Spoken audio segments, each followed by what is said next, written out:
తమిళ mass hero Vijayakanth ఆయన 28 ఉదయం తుది శ్వాసను విడిచారు. చెన్నై నగరంలో ఉండే మియాట్ అనే ఒక ప్రముఖ సూపర్ స్పెషాలిటీ ప్రైవేట్ హాస్పిటల్లో వైద్యం పొందుతూ ఆయన గత 6 నెలలుగా అనారోగ్యంతో ఉన్నారు. దాదాపు 4 సార్లు అదే హాస్పిటల్లో అడ్మిట్ అవ్వడం జరిగింది. ఆయన ఆరోగ్య పరిస్థితి క్షీణిస్తూ వచ్చింది. నవంబర్ నెలాఖరులో ఒక 15 రోజుల పాటు ఇదే మియాట్ హాస్పిటల్లో చికిత్స చేయించుకొని కొంత కోలుకొని ఇంటికి వచ్చారు. 26 రాత్రి ఉన్నపళంగా ఆయాసం పెరగటం, ఊపిరి పీల్చుకోవటానికి ఇబ్బంది అవటం వల్ల మళ్ళీ మియాట్ హాస్పిటల్లో చేర్చారు. శతవిధాలా వాళ్ళు ప్రయత్నం చేశారు. 28 డిసెంబర్ ఉదయాన ఆయన తనంతట తానుగా శ్వాస పీల్చుకోని పరిస్థితి ఉంటే వెంటిలేటర్ మీద పెట్టారు, కృత్రిమ శ్వాస పెట్టారు. అయినా కూడా ఆయన ఏమీ కోలుకోవటానికి సాధ్యపడలా. ఆయన తుది శ్వాసని విడచటం అనేది యావత్ సినీ లోకానికి, తమిళనాడు ప్రేక్షకులే కాదు, ఆయన ఒక చాలా పాపులర్ సినిమా, ఆయన కెప్టెన్ ప్రభాకర్ అనే సినిమా తీశారు.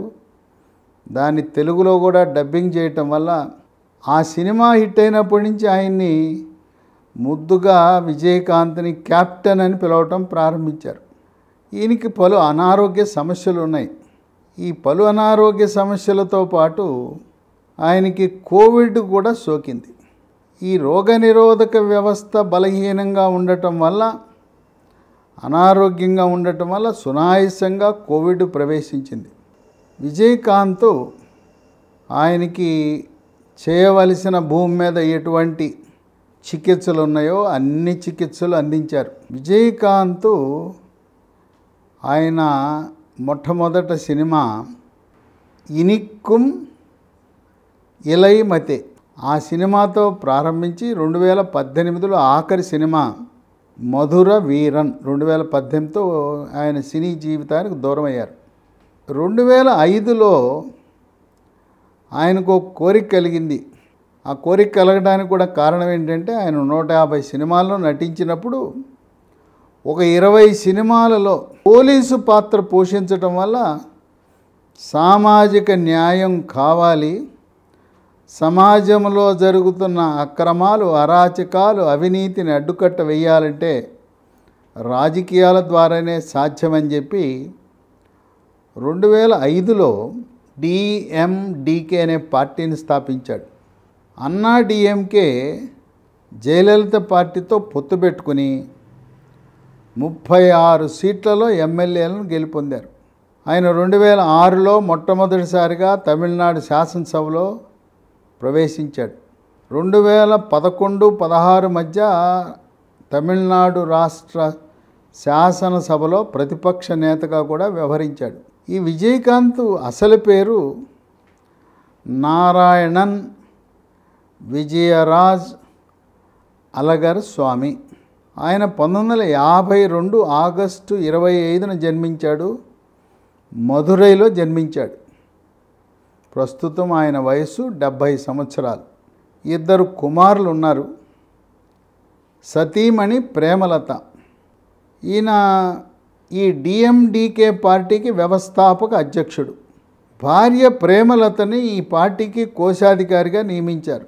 ఆయన అనారోగ్యంతో ఉన్నప్పుడే వీల్ చైర్లో వచ్చి డిఎండికే పార్టీ సమావేశానికి హాజరై అక్కడ తన ఆరోగ్య పరిస్థితి బాగలేదని ప్రేమలత తన భార్యని ఈ డిఎండికే పార్టీకి ప్రధాన కార్యదర్శిగా నియమించడం జరిగింది. గత సంవత్సర కాలంగా కూడా పలుమార్లు అనారోగ్యాన్ని బారిన పడటం, హాస్పిటల్కి వెళ్ళటం, ఆయనకి ప్రధానంగా ఊపిరితిత్తులు సహకరించే పరిస్థితి లేదు. ఇటువంటప్పుడు మనకి గతంలో అందుబాటులో లేని ఒక కొత్త మందు, అది మార్కెట్లో 2023లోనే అందుబాటులోకి వచ్చింది. దీనికి ప్రపంచ ఆరోగ్య సంస్థ, అమెరికా ఔషధ నియంత్రణ విభాగం, యూరప్, భారతదేశంలో కేంద్ర ఔషధ నియంత్రణ విభాగం కూడా ఆమోదం తెలిపారు. ఆ మందు ఈ విజయకాంత్ లాంటి దీర్ఘకాలిక సమస్యలుండి రోగ నిరోధక శక్తి తగ్గిన వారికి చాలా ఉపయోగకరంగా ఉంటుంది. ఆరోగ్యంగా ఉండి మామూలు దగ్గు పడిసం ఫ్లూ అలా ఉండే వాళ్ళకి ఇది అవసరం లేదు. అంటే హై రిస్క్ దీర్ఘకాలిక అనారోగ్య సమస్యలు రోగ నిరోధక శక్తి తగ్గిన వారికి ఈ మందు చాలా బాగా పనిచేస్తుంది. అనేక ప్రయోగాల్లో ఇది అమూల్యమైన ఔషధంగా ప్రపంచ దేశాలన్నీ కూడా వీటిని వాడుతున్నారు. దీన్ని పేరు ప్యాక్స్లోవిడ్, PAXLOVID. ఇది ఎవరికి వాడాలంటే షుగరు, బీపీ, గుండె జబ్బులు, ఆస్తమా, స్థూలకాయం, థైరాయిడ్ సమస్యలు, స్టీరాయిడ్ దీర్ఘకాలంగా వాడుతున్నవారు, పక్షవాతం ఉన్నవారు, మూత్రపిండ సమస్యలు, వృద్ధులు, పిల్లలు, అనారోగ్యంతో ఉన్న పిల్లలు, బరువు తక్కువ పుట్టిన వాళ్ళు, టీబీ, ఎయిడ్స్ ఉన్నవారు, క్యాన్సర్కి చికిత్స పొందుతూ రేడియేషను, కీమోథెరపీ తీసుకుంటున్నవారు, అవయవాల మార్పిడి చికిత్స చేయించుకున్నవారు, ఇక చెడు అలవాట్లు ఉన్నవాళ్ళు, బీడీ, సిగరెట్, చుట్టా, గుట్కా, పాన్ పరాగు, నశ్యము, జరదాకిళ్ళి, పొగాకు ఉత్పత్తుల వినియోగం ఉన్నవాళ్ళు,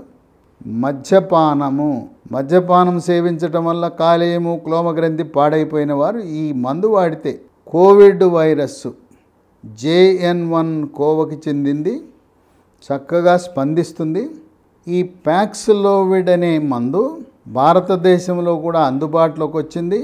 ఇది హైదరాబాద్ నగరంలో ఉండే జనరా ఫార్మా, ZENARA ఫార్మా అనే కంపెనీ వారు వాళ్ళ పేరు ఈ మందు పేరు వాళ్ళు పెట్టుకున్న పేరు ప్యాక్స్జెన్, PAXZEN, ప్యాక్స్జెన్ అనే పేరుతో ఈ ప్యాక్స్లోవిడ్ అనేది అది మందు పేరు. ఈ ప్యాక్స్లోవిడ్లో దాని కాంపోజిషన్లో 2 రకాల మందులు ఉంటాయి, ట్యాబ్లెట్లు. ఒకదాని పేరు నిర్మెట్రిల్విర్, NIRMETRELVIR,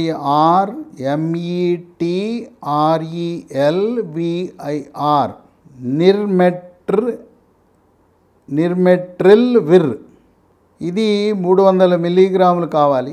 దాంతోపాటు రిటనోవిర్, RITONAVIR, ఈ 2 కలిపి ట్యాబ్లెట్ రూపాన అందుబాటులో ఉన్నాయి. ఒక ప్యాకెట్టు 5 రోజుల పాటు వాడాలి. ఉదయము రాత్రి డోసులు. ఉదయం పూట ఆ ప్యాకెట్లోనే నిర్మెట్రిల్విర్ 2 ట్యాబ్లెట్లు, ఒక్కొక్క ట్యాబ్లెట్లు 150 మిల్లీగ్రాములు ఉంటాయి, 2 ట్యాబ్లెట్లు. ఈ రిటనావిర్ అనేది 100 మిల్లీగ్రాములు. 300 మిల్లీగ్రాముల నిర్మెట్రిల్విర్, 100 మిల్లీగ్రాముల రిటనావిర్ కలిపి ఉదయము రాత్రి 5 రోజులు ఇంటి దగ్గరే ఉండి వాడుకోవచ్చు. హాస్పిటల్లో చేరవలసిన అవసరం లేదు. అయితే డాక్టర్ల సలహా మేరకు మాత్రమే వాడాలి. సొంత వైద్యము పనికిరాదు. దీని ఖరీదు 5,200 రూపాయలు. 5 రోజులకు అయ్యే ఖర్చు 5,200 రూపాయలు. మరి ఇదేమన్నా ముందు జాగ్రత్తగా ముందే వాడేస్తే మంచిదా అని అనుమానం రావచ్చు. కోవిడ్ RT-PCR టెస్టు పాజిటివ్ వచ్చిన తరువాత మాత్రమే వాడాలి. ఇది ముందు జాగ్రత్తకు వాడకూడదు. ఇది కూడా 12 సంవత్సరాలు దాటిన పెద్దవాళ్లకు మాత్రమే వాడాలి. 12 సంవత్సరాల లోపు పిల్లలకి ఈ మందు వాడటానికి ఇంకా వివిధ సంస్థలు, నియంత్రణ సంస్థలు అనుమతినివ్వలేదు. ఇది అమెరికాలో మొట్టమొదటిగా ప్యాక్స్లోవిడ్ అనే దాన్ని ఫైజర్ కంపెనీ పరిశోధనల ద్వారా యూరప్లోను అమెరికాలోను వాళ్ళు తయారు చేసి ఈరోజు ప్రపంచవ్యాప్తంగా కోవిడ్కి ఈ రోగనిరోధక శక్తి తగ్గి హై రిస్క్ ఉన్న వాళ్ళకు వాడదగిన మందు అంటే ప్యాక్స్లోవిడ్. కనుక దీన్ని రాష్ట్ర ప్రభుత్వ హాస్పిటల్స్ కూడా వాళ్ళు కొనుగోలు చేసి అవసరమైన వారికి అందుబాటులోకి తెస్తే బాగుంటుందని, ఆరోగ్యశ్రీ కింద ఈ హై రిస్క్ రోగులు అడ్మిట్ అయినప్పుడు వాళ్ళకి ప్యాక్స్లోవిడ్, ప్యాక్స్జన్ ఈ మందు కూడా పేదలకు నిరుపేదలకు అందిస్తే బాగుంటుందని వైద్య వర్గాలు, తర్వాత ప్రజా సంఘాలు కూడా తెలంగాణ, ఆంధ్రప్రదేశ్ రాష్ట్ర ప్రభుత్వాలకు విజ్ఞప్తి చేస్తున్నాయి. ఏది ఏమైనా ప్రస్తుతం మనకు అందుబాటులో ఉన్న అద్భుతమైన ఔషధం ప్యాక్స్లోవిడ్, PAXLOVID. గతంలో వాడిన రెమిడిసివిర్ అనే ఇంజెక్షన్ వాడవలసిన అవసరము లేదు. విజయకాంత్ లాంటి క్లిష్టమైన ఆరోగ్య పరిస్థితి ఉండి అనారోగ్యం బారిన పడిన వారికి ఇలాంటి మందు ప్యాక్స్లోవిడ్ అనేది చాలా బాగా పనిచేస్తుంది.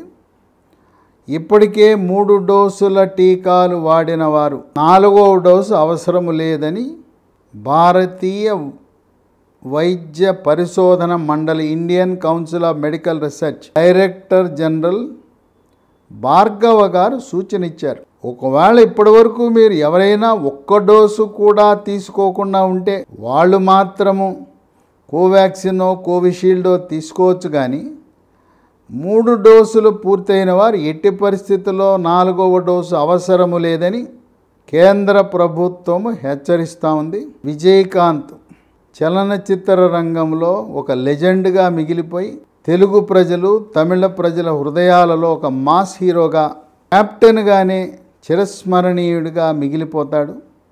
భౌతికంగా ఆయన లేకపోయినా ఆయన నటించిన చిత్రాలు, ఆయన రాజకీయ జీవితం శాశ్వతంగా దక్షిణ భారతదేశంలో చిరస్థాయిగా ఉండిపోతుంది.